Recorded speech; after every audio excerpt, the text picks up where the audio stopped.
Hey YouTube, welcome to ReligionWinked TV where my spiritual ears stay.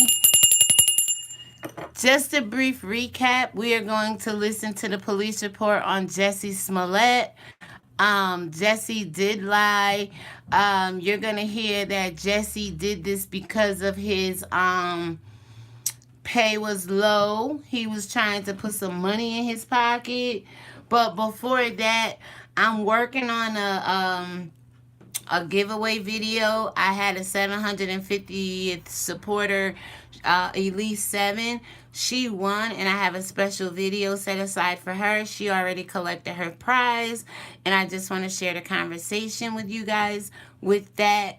What else? Oh, I'm also working on the update with the two pastors out of Spartanburg, South Carolina. That will be coming up shortly today. And then I'll probably go live sometime later on. But I want you guys to hear what the police have to say about Jussie Smollett. All right, here we go. Got this much attention because that's who really deserves the amount of attention that we're giving to this particular incident. So this morning, I come to you not only as the superintendent of the Chicago Police Department, but also as a black man who spent his entire life living in the city of Chicago. I know the racial divide that exists here. I know how hard it's been for our city and our nation to come together. And I also know the disparities, and I know the history. This announcement today recognizes that Empire actor Jussie Smollett took advantage of the pain and anger of racism to promote his career. I'm left hanging my head and asking why. Why would anyone, especially an African-American man, use the symbolism of a noose to make false accusations? How could someone look at the hatred and suffering associated with that symbol and see an opportunity to manipulate that symbol to further his own public profile? How can an individual who's been embraced by the city of Chicago turn around and slap everyone in this city in the face by making these false claims? Bogus police reports cause real harm. They do harm to every legitimate victim who's in need of support by police and investigators, as well as the citizens of this city. Chicago hosts one of the largest pride parades in the world, and we're proud of that as a police department and also as a city. We do not, nor will we ever tolerate hate in our city, whether that hate is based on an individual's sexual orientation, race, or anything else. So I'm offended by what's happened, and I'm also angry. I love the city of Chicago and the Chicago Police Department, warts and all. But this publicity stunt was a scar that Chicago didn't earn and certainly didn't deserve. To make things worse, the accusations within this phony attack received national attention for weeks. Celebrities, news commentators, and even presidential candidates weighed in on something that was choreographed by an actor. First, Smollett attempted to gain attention by sending a false letter that relied on racial, homophobic, and political language. When that didn't work, Smollett paid $3,500 to stage this attack and drag Chicago's reputation through the mud in the process. And why? This stunt was orchestrated by Smollett because he was dissatisfied with his salary. So he concocted a story about being attacked. Now, our city has problems. We know that. We have problems that have affected people from all walks of life, and we know that. But to put the national spotlight on Chicago for something that is both egregious and untrue is simply shameful. I'm also concerned about what this means moving forward for hate crimes. Now, of course, the Chicago Police Department will continue to investigate all reports of these types of incidents with the same amount of vigor that we did with this one. But my concern is that hate crimes will now publicly be met with a level of skepticism that previously didn't happen.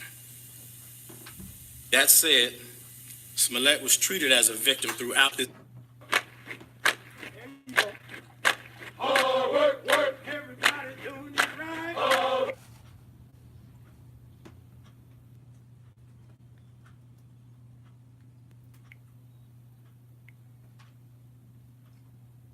Until we received evidence that led detectives in another direction. I couldn't be more proud of the undetective work that went into this investigation, and I couldn't be more proud of every investigator that played a part in it. The detective work that we saw in this case is indicative of the work that our detectives do every day in this city. This case in particular involved hours of video evidence, which when combined with old-fashioned police work, uncovered the truth. These detectives deserve all the credit in the world for carefully analyzing the leads and the evidence for weeks before coming to their conclusion.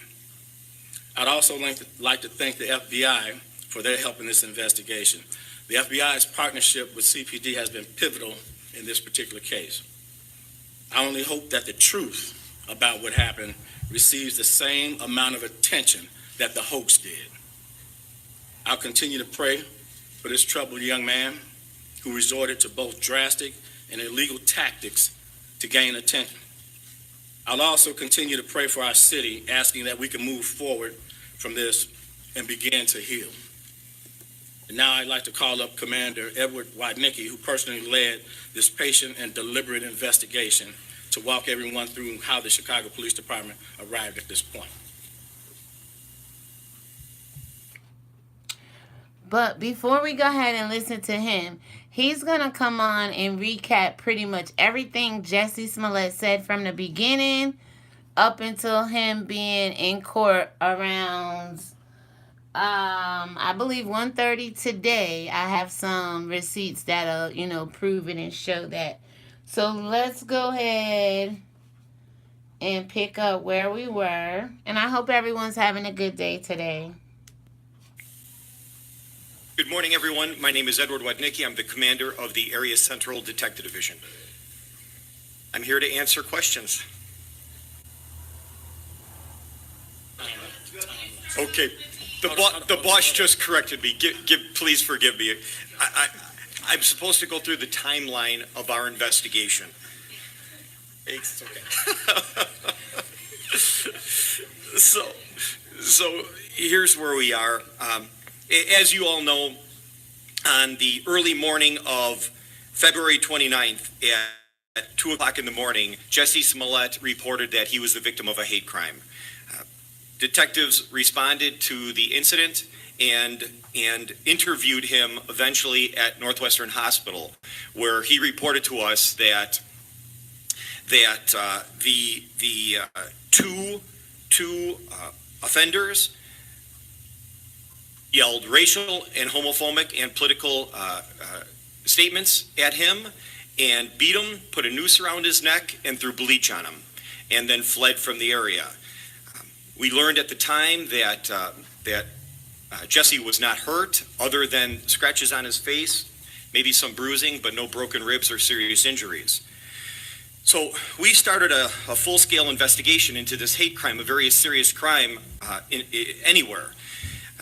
We quickly found two persons of interest on video that we believed were the likely offenders in this case. We initially put out a seeking to identify, and we got this out in a community alert. We then started searching the area for video cameras and witnesses that could help us with our investigation. During that time frame, we interviewed over 100 individuals in a canvass of the area and a follow-up canvass as our investigation expanded.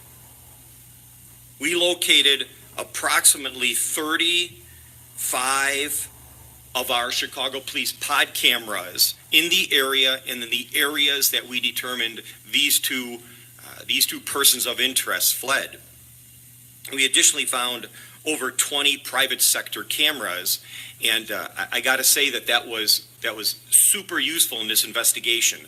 The city came together to investigate and help the police with this crime.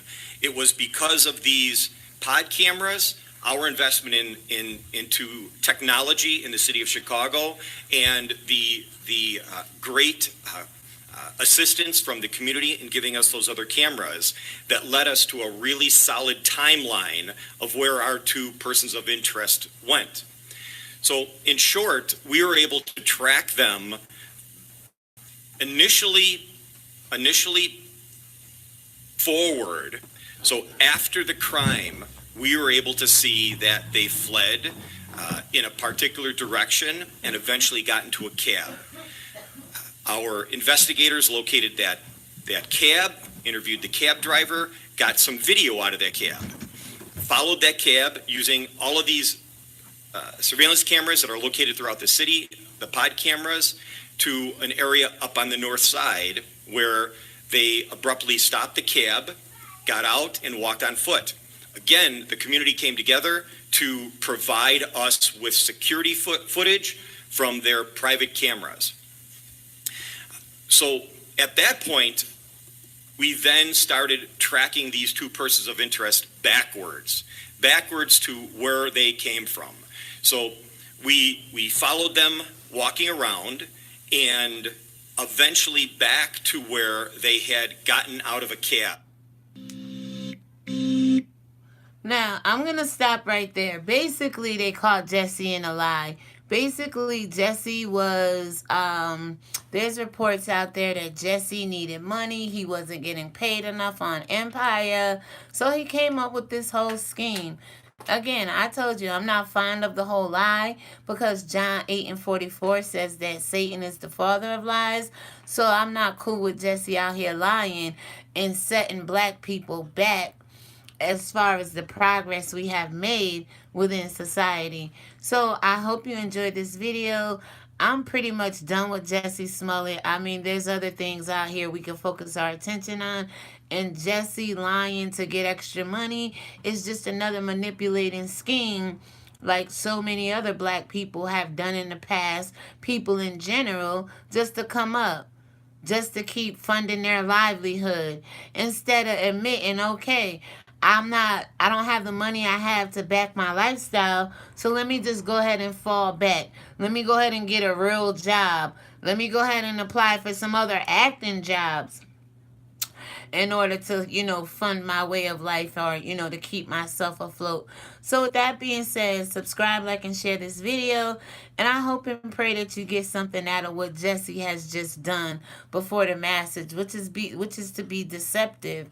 And that's something I hope and pray you don't do on this channel or in life. So with that being said, God bless you all.